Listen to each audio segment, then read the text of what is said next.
Hello friends, my name is Kajal और आप सभी का स्वागत है मेरे चैनल पर। और आज की इस वीडियो में हम डिस्कस करने वाले हैं UP DElEd second semester subject प्रारंभिक शिक्षा के नवीन प्रयास, जो कि आपका सेकंड पेपर होता है। ठीक है, और ये दूसरी क्लास है आपका प्रारंभिक शिक्षा के नवीन प्रयास का। अगर आपने प्रीवियस वीडियोज़ नहीं देखे हैं तो आप सभी को कमेंट्स बॉक्स में या फिर डिस्क्रिप्शन बॉक्स में लिंक मिल जाएगा प्लेलिस्ट का, आप वहां से जाकर देख सकते हो। चलिए फ्रेंड्स, शुरू करते हैं। वीडियो को लाइक कर दीजिए और अपने फ्रेंड्स मित्रों को शेयर कर दीजिए।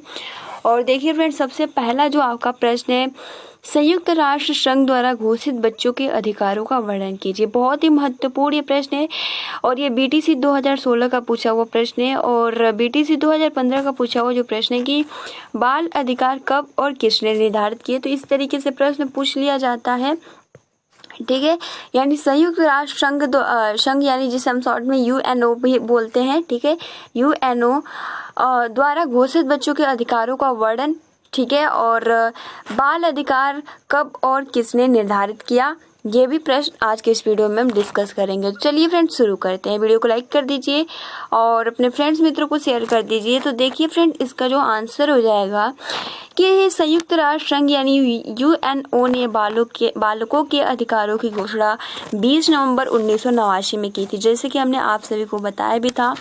ठीक है, बालकों की जो अधिकारों की घोषणा यूएनओ यानी संयुक्त राष्ट्र संघ ने 20 नवंबर 1989 में की।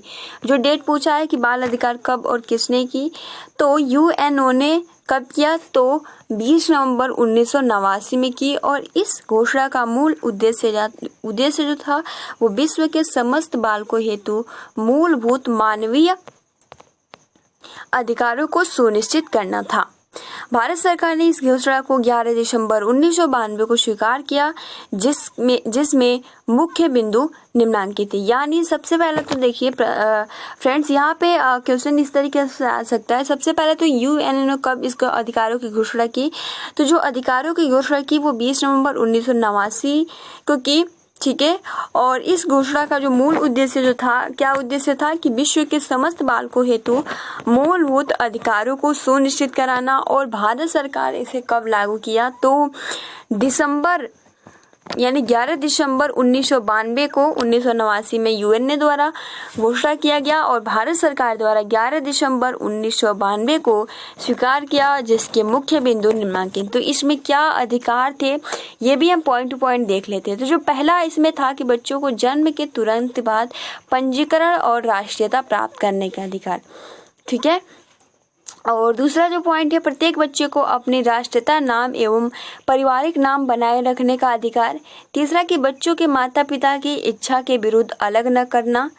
चौथा पॉइंट कि माता पिता अथवा परिवार से पुनः एकीकरण और संबंध बनाए रखने का अधिकार। और बच्चों के अपहरण, क्रय विक्रय एवं व्यापार को रोकने के लिए राष्ट्र द्वारा कानून बनाना। यदि माता पिता अथवा उनके लिए रखे गए उत्तरदायी व्यक्ति बच्चों के साथ दुर्व्यवहार करते हैं तो राष्ट्र उन्हें संरक्षण देगा। और बच्चों को नशीले द्रव्यों का प्रयोग करने से रोकना।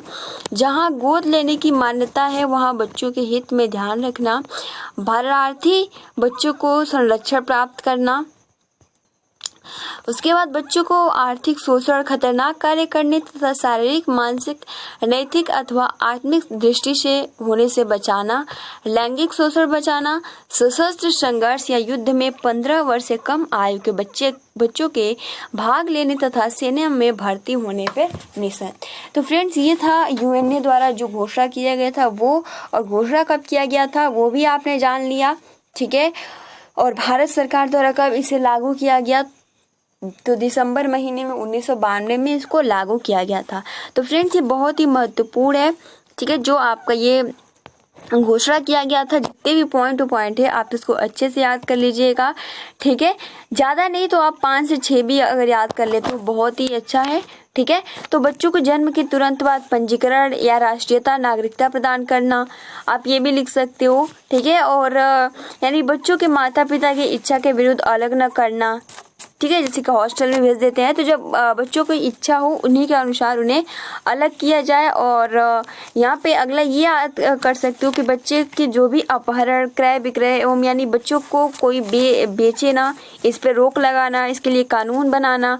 ठीक है, और उसके बाद कि कोई भी माता पिता अथवा उनके रखे गए जो भी रिस्पॉन्सिबिलिटी जो है वो उनका कि बच्चों को कोई भी किसी उनके साथ दुर्व्यवहार नहीं करे, ठीक है, उनको संरक्षण देगा। और बच्चों को नशीली दवाओं या उनसे प्रयोग करने से रोकना, और उसके बाद कि बच्चों को आर्थिक शोषण, खतरनाक कार्य करने और शारीरिक, मानसिक, नैतिक अथवा आत्मिक दृष्टि से होने से बचाना, लैंगिक शोषण से बचाना, और सशस्त्र संघर्ष या युद्ध में 15 वर्ष से कम आयु के बच्चों के भाग लेने तथा सेना में भर्ती होने पर निषेध। तो फ्रेंड्स, आई होप कि आपको बहुत ही आसानी के साथ ये याद हो गए होंगे, ज़्यादा टफ नहीं है, ठीक है। उसके बाद देखिए अगला जो आपका प्रश्न है कि शिक्षा का अधिकार अधिनियम के मुख्य बिंदु लिखिए। तो अभी तक हमने बाल अधिकार जो कि बहुत ही महत्वपूर्ण, आप सभी को आसानी से समझ में भी आ गया होगा। अगला जो आपका प्रश्न है कि शिक्षा का अधिकार अधिनियम के मुख्य बिंदु क्या हैं। तो शिक्षा का अधिकार का अधिनियम का मुख्य बिंदु जो है, पहला तो यही कि विधेयक के अनुसार शिक्षा पर व्यय का भार केंद्र एवं राज्य सरकारें संयुक्त रूप से वहन करें, ठीक है। और शिक्षा का अधिकार के अंतर्गत सभी को मुफ्त शिक्षा उपलब्ध कराने पर सरकारी व्यय पर प्रति वर्ष 12,000 करोड़ का भार बढ़ेगा। और उसके बाद निजी और अनुदान प्राप्त स्कूलों के 25% सीट भी गरीब बच्चों के लिए आरक्षित होंगे और इसकी लागत सरकार वहन करेगी।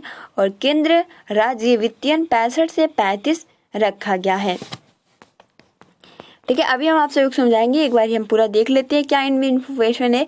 और उसके बाद देखिए सरकारी स्कूलों में गुणवत्ता युक्त शिक्षा उपलब्ध कराने के लिए कई प्रावधान किए गए हैं। शिक्षकों को निजी ट्यूशन चलाने की छूट नहीं होगी। और उसके बाद साथ ही शिक्षकों को गैर शिक्षण गतिविधियों में भी शामिल होने से रोका जाएगा, यानी जो भी गैर शिक्षण अलग ढंग से, अलग पाठ्यक्रम से अलग जो जरूरत नहीं है, तो इस पे भी इस तरीके एक्टिविटी पे रोक दिया जाएगा। और 5वां पॉइंट ये कि नई व्यवस्था में बच्चों के गार्जियन की अधिक भागीदारी सुनिश्चित कराने हेतु प्रत्येक स्कूलों में विद्यालय प्रबंध कमेटी की गठन का प्रावधान किया है।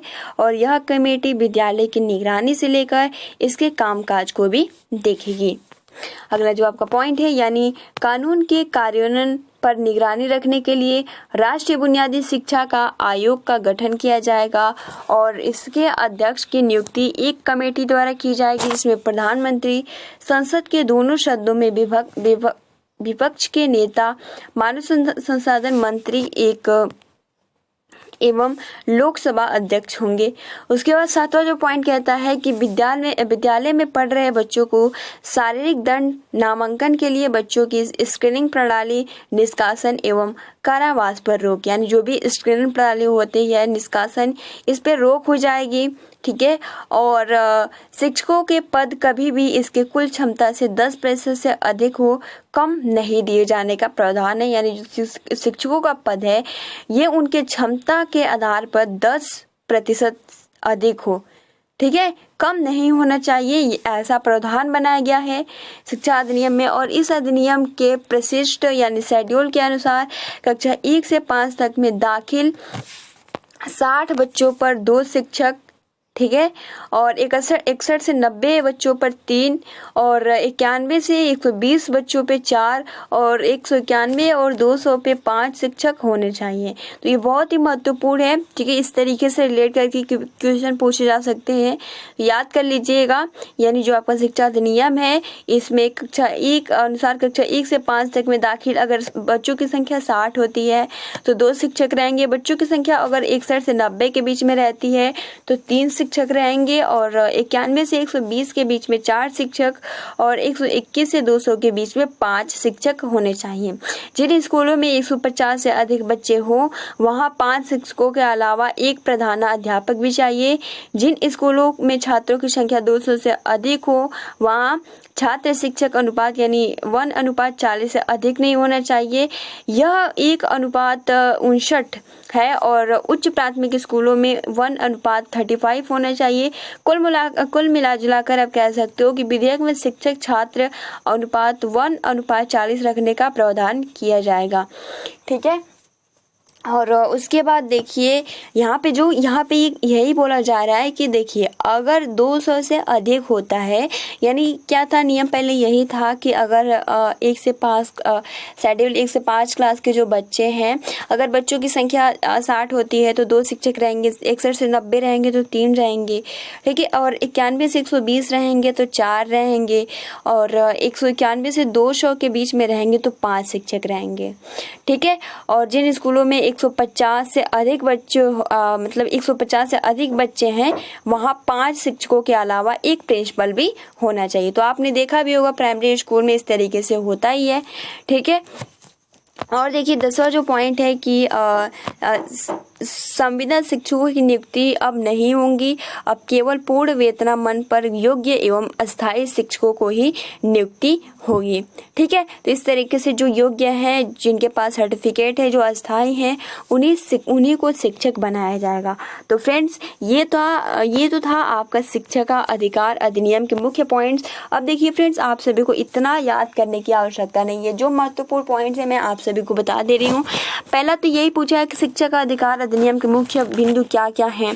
तो देखिए फ्रेंड्स, आप बहुत ही आसानी के साथ लिख सकते हो कि विधेयक के अनुसार, ये बहुत पहला जो आपका पॉइंट है, विधेयक के अनुसार शिक्षा पर व्यय का भार केंद्र एवं राज्य सरकारें संयुक्त रूप से वहन करेंगे। यानी जो भी शिक्षा पर जो भी खर्च होता है, ठीक है, अगर हम समान भाषा में कहें, सिंपल लैंग्वेज में कहें, तो जो भी शिक्षक या जो भी शिक्षा में व्यय होता है, खर्च होता है, तो उसका जो वहन करेगी वो कौन करेगी? तो केंद्र एवं राज्य दोनों सरकार ही करेंगी, ठीक है। उसके बाद देखिए दूसरा जो पॉइंट, यानी शिक्षा का अधिकार के अंतर्गत सभी को मुफ्त शिक्षा उपलब्ध कराने पर सरकारी व्यय यानी प्रतिवर्ष, यानी सबको शिक्षा दिया जाए, इसके लिए सभी सरकारी व्यय पर प्रतिवर्ष कितना रुपए करोड़ का भार बढ़ेगा? तो 12,000 करोड़ का भार बढ़ेगा। और उसके बाद देखिए फ्रेंड्स यहाँ पे कि निजी और अनुदान प्राप्त स्कूलों के 25% सीट भी गरीब बच्चों के लिए आरक्षित होंगे और इसकी लागत सरकार वहन करेगी। और केंद्र राज्य वित्तीय 65 से 35 रखा गया है, ठीक है। और देखिए फ्रेंड्स, चौथा पॉइंट ये भी महत्वपूर्ण है कि सरकारी स्कूल में गुणवत्ता युक्त शिक्षा उपलब्ध कराने के लिए कई प्रावधान किए गए हैं और शिक्षकों को निजी ट्यूशन चलाने की छूट नहीं है, ठीक है, और एक्स्ट्रा वो कुछ एक्टिविटी भी नहीं करा सकते हैं, ठीक है। तो ये कुछ 4 पॉइंट है जिसको आपको लिखना है, इसमें ज़्यादा कुछ लिखने की आवश्यकता नहीं है, ठीक है। और ये महत्वपूर्ण पॉइंट्स है कि इस अधिनियम के शेड्यूल में कक्षा 1 से 5 तक में दाखिल, यानी अगर 60 बच्चे हैं तो 2 शिक्षक, 61 से 90 हैं तो 3 शिक्षक, और 91 से 120 हैं तो 4 शिक्षक, और 121 से 200 पर 5 शिक्षक, और जिन स्कूलों में 150 से अधिक संख्या हो जाती है तो 5 शिक्षक और एक प्रधानाचार्य भी रहेगा। तो फ्रेंड्स, आई होप कि आपको बहुत ही आसानी के साथ इसमें कुछ 6 पॉइंट्स आप याद कर सकते हो, ठीक है। और जो संयुक्त राष्ट्र संघ द्वारा घोषित हमने ये क्वेश्चन देखा कब किसने किया, तो देखिए सबसे पहले तो संयुक्त राष्ट्र संघ यूएनओ ने घोषणा कब किया? तो 20 नवंबर 1989 को किया। और भारत सरकार ने इसकी जो अनुमति दी वो दिसंबर में दिया, ठीक है। डेट जो था वो था आपका 11 दिसंबर 1992। और इसमें जो प्रावधान किए गए, यानी बच्चों के जो अधिकार थे, कि पहला पॉइंट आप लिख सकते हो कि बच्चों का जो अधिकार था, पहला पॉइंट कि उनको पंजीकरण और नागरिकता प्रदान किया जाए। दूसरा ये कि माता पिता की इच्छा के विरुद्ध उनको अलग न किया जाए। तीसरा ये उनका शोषण न किया जाए। चौथा ये कि वो मतलब कि नशा इससे सब दूर रहें, ठीक है। बच्चों को बेचा क्रय विक्रय की कोई भी क्रिया न की जाए, इसके लिए कानून। तो इस तरीके से आप 5 से 6 पॉइंट लिख सकते हो। आप सभी को 2 नंबर, क्योंकि 1 से 2 नंबर का क्वेश्चन है तो ज़्यादा इसमें याद करने की आवश्यकता नहीं है। तो फ्रेंड्स, ये कुछ महत्वपूर्ण 2 आज इस वीडियो में हमने प्रश्न लिए, ताकि आप सभी को ज़्यादा टफ भी ना लगे और बहुत ही आसानी के साथ याद भी हो जाए। तो फ्रेंड्स, आप अपने कॉपी में अच्छे से नोट्स बना लीजिएगा। और अगर आपने प्रीवियस वीडियोज़ नहीं देखे हैं तो आप सभी को कमेंट्स बॉक्स में, डिस्क्रिप्शन बॉक्स में प्लेलिस्ट का लिंक मिल जाएगा। जैसे कि हम आप सभी को कल PDF भी प्रोवाइड कर दिए थे। इसका जो भी हम पढ़ाते हैं रात के 10:30 तक हम आप सभी को PDF प्रोवाइड कर देते हैं। तो फ्रेंड्स, आज के लिए इतना ही, ठीक है। मिलते हैं 5 बजे वाली क्लास में। आप अपना अच्छे से प्रिपरेशन करते रहिए। Thanks for watching, take care and best of luck.